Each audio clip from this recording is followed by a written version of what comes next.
Hi, Paul. Good morning. Okay, I see you now. All right, good. And now make you Okay. made me happier. You're a good mom. Thank you for being that way.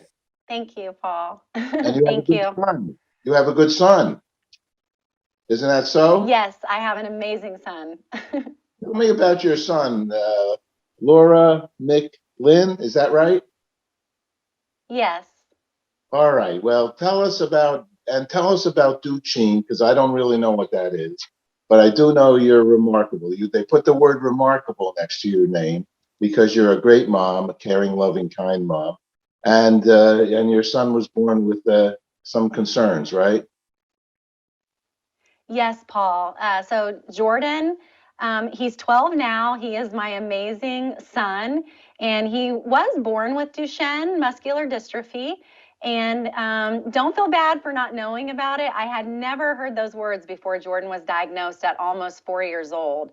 It took me a while to even learn how to say those words. So Duchenne muscular dystrophy is the disease that Jordan was diagnosed with. The diagnosis came as a complete shock to us. We had no idea that there were any muscular issues going on with Jordan. He was actually seeing the doctor for different reasons. Once we got that really tough diagnosis, took a few days to kind of sink in, and then we just decided we were going to embrace this journey and we were going to just move forward trying to make every day the best day ever. And that's what we really try to do. Was that behind your head? Does that say love? What does that say behind your head on the wall? It Yay! does. And this is all my love. These are all my kids, my husband. So Jordan has two sisters who are at high school today, and Jordan's at home with me. I homeschool him, so he's in the other room doing his thing. But yeah, this is my love wall. There you go. Well, love conquers all, they say. And actually, there was an article one time in the New York Times, and we're in the love business, actually, in the sense of peace and love. We do the World Peace Day concerts in September 21st. You guys are welcome to join us. It'll hopefully we'll have the Great Lawn on September 10th, and we have Times Square here in New York on September 21st. It's the International Day of Peace, and we create a human peace sign. And then we have 193 countries that agreed to the United Nations Day of Peace. So I'm inviting you right here, right now. And so, in I any case, love that. Thank you. we were promoting that. I was going to say in the New York Times, they had an article once that love is stronger than gravity. What do you think? Ah, yes, I love that. And that, love and hope is really what gets us through this journey every day. So, yes, I love that. Thank you for the invitation, Paul. I'm going to put that on my calendar. All righty. So now tell us about your son and some of the things because this he was born with it. I guess you're fortunate enough that they diagnosed it, or did they misdiagnose it, especially because it's so rare. How'd that all begin, and then up to today and the future? Because I hear good news. I Yeah. like good news. Yeah, so Duchenne is a rare disease, and it actually affects about 1 in 10,000 boys. So Jordan is 1 in 10,000 here in the United States living life with Duchenne muscular dystrophy. It is a degenerative muscle wasting disease. So over time, it causes the muscles to do exactly that, waste away. Typically, boys with Duchenne require full-time use of a wheelchair by their teenage years. Everyone is different. So for some, that comes sooner because the heart is a muscle and muscles also control breathing. Muscle degeneration caused by Duchenne also leads to serious life-threatening complications. Uh-huh. Okay, so how have you dealt with it over the years? What was in essence the usual I don't know what to say, prescription? What was the usual approach? Yeah, so when Jordan was diagnosed, we left the hospital with no hope. We didn't know about any treatments, but I started doing my research. I started connecting with other parents. I started learning that there were some things coming up through the pipeline. So we started exploring our options.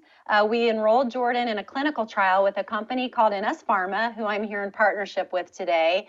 And this month, we are celebrating 5 years of Jordan being on treatment, which is really exciting. And, one thing, since you talk about love, one thing we've done is we've just surrounded Jordan with love throughout this journey. On infusion days, Jordan and I create art, we watch movies, we play games together, and we just love spending that time together during those once weekly 1 hour infusions. And we just try to make those the best day ever.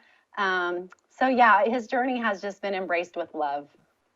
So, I'm so happy you're sharing this video, which I just saw, with us. And I'll tell you why, because I guess I didn't know whether he's still in a wheelchair or he looks like he's playing some basketball. Guy looks good. I don't know if I can play against him. I'm not sure yet. I have to watch more of his movies. I don't know about basketball, but Jordan is still fully ambulatory. We go to the zoo, we go to the museum. We don't take a wheelchair. Sometimes we take a wheelchair when we go on a trip, for long distances if he gets tired. But yeah, Jordan, we are very blessed. He's doing very well. So what is it? A type of an infusion? I just got an infusion for the COVID concerns during this last couple of months. So he has to go to the hospital, and they actually put some medicine into him once a month or twice a month. How does that work for him? So Jordan gets a once weekly 1 hour infusion. We used to travel to Chicago every week for the infusion when he was in the clinical trial. But now his treatment is FDA approved, and he gets that treatment right at home. Sometimes in his pajamas, we watch movies, we play games. It's great. And so yeah, the infusion takes about an hour, and he gets an IV every week. So I mean, Jordan's 5 years in, so you can imagine how many times he's been stuck with an IV, but he takes it like a champ. It's amazing. There you go. Who's the nurse? You or your dad, the husband, or neither of you? Does a nurse come in, or how does neither of us? Okay. Oh my gosh, Jordan would do it himself if he could. He can do all of it, but he can't put the IV in. So we do have an actual nurse from a home health agency that comes once a week, and she is here throughout the infusion. Fantastic. So what's Jordan going to be when he's grown up already? He's a mature guy, I can see. What do you think he wants to do in his life? What are some of the kinds of things that he feels give him happiness professionally, potentially? Well, one of the things that so Jordan, he's talked about being a doctor. He's talked about finding a cure for Duchenne. But you know what he's really good at and he loves is he is a master chef. He woke up this morning. He made breakfast for everyone. He creates his own recipes. He has a firehouse jam that he makes every Christmas. So, yeah, who knows? The sky's the limit with this kid. What's your address? What did you say? What time do you serve? I'll send it to you offline, Paul. You're welcome anytime. All right. Oh, yeah, of course. The place will be stampeded. Well, that's really great. Anything else you'd like to share about your journey and his journey with our audience?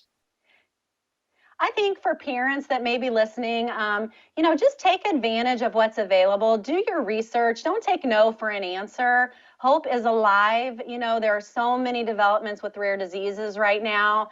Talk to your doctor, explore the options that are out there. If you want to learn more about our journey, you can visit DuchenneDiaries.com. There it is. Okay. Well, congratulations, and give your son a big hug from me and tell him I think he's fantastic. I will do that, Paul. Thank you so much. Keep spreading the love and hope there. There you go. And his mom is remarkable. That's all I'm going to say. All right. See you later. Thanks so much. Bye, Paul. Thank you. Bye-bye. Thank you.